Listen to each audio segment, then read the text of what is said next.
Hello दोस्तों, नमस्कार, राम राम। आज आपके सामने फिर उपस्थित हुई हूँ। दोस्तों, आज की कहानी है शक। शक शब्द जो है बहुत ही एक हल्का शब्द है, लेकिन इसके मायने बहुत हैं और इसके परिणाम जो हैं वो बहुत घातक हैं। ये भी आप कह सकते हैं दोस्तों कि ये एक ऐसी बीमारी है जिसकी कोई दवा ही नहीं है या दवा कोई काम करती ही नहीं। और ये बीमारी सबके पास है, बस फ़र्क ये है कहीं कम कहीं ज़्यादा। और सबसे बड़ी बात तो दोस्तों ये है कि ये बीमारी भगवान नहीं देता, हम अपने आप पैदा करते हैं। आइए कुछ उदाहरण के द्वारा इसको समझने का प्रयास करते हैं। यदि पति पत्नी के बीच में या सास बहू के बीच में हो तो परिवार टूट जाता है, क्योंकि वो लोग एक दूसरे से पूछने का प्रयास ही नहीं करते।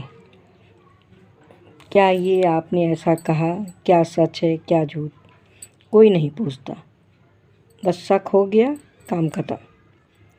फिर आप ये भी कह सकते हैं दोस्तों कि अंधविश्वास की नगरी में सब लोग घूम रहे हैं और विश्वास की डोर इतनी कमज़ोर हो चुकी है कि कोई भी बाहरी व्यक्ति हल्का सा हवा दे दे तो वो टूट जाती है। कभी कभी आप देखिए, आप कहीं खड़े हों, आपसे 10 कदम पर कोई दो व्यक्ति खड़े हों, वो आपको देख रहे हों, तो आपको ऐसा महसूस होगा कि वो आप ही के बारे में बात कर रहे हैं, क्योंकि शक बहुत बुरी चीज़ है और शक बेबुनियाद होता है, इसका कोई जड़ भी नहीं होता है। और ये भी कह सकते हैं आप कि शक को जन्म भी हम ही आप देते हैं। ऐसे समझिए, कभी कभी दो भाइयों में शक हो जाता है।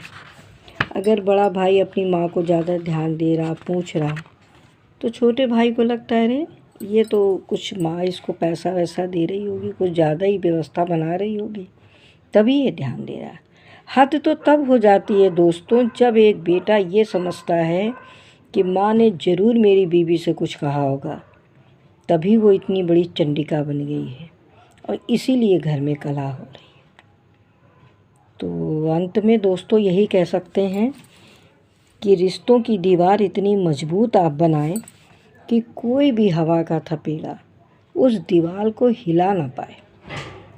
और ये भी आप अंत में कह सकते हैं दोस्तों कि शक एक इतनी गंदी बीमारी है कि जिसका इलाज करने के लिए हम लोग कहाँ जाते हैं? डॉक्टर के पास, मौलवी के पास, पंडित। फ़ायदा वो उठाते हैं क्योंकि वो इतने भ्रम फैला देते हैं कि कभी कभी हम आप अपना मजबूर हो के घर बार बेच देते हैं, ज़मीन बेच देते हैं, फिर भी इलाज कराते हैं, क्योंकि अंधविश्वास में हम लोग जीते हैं।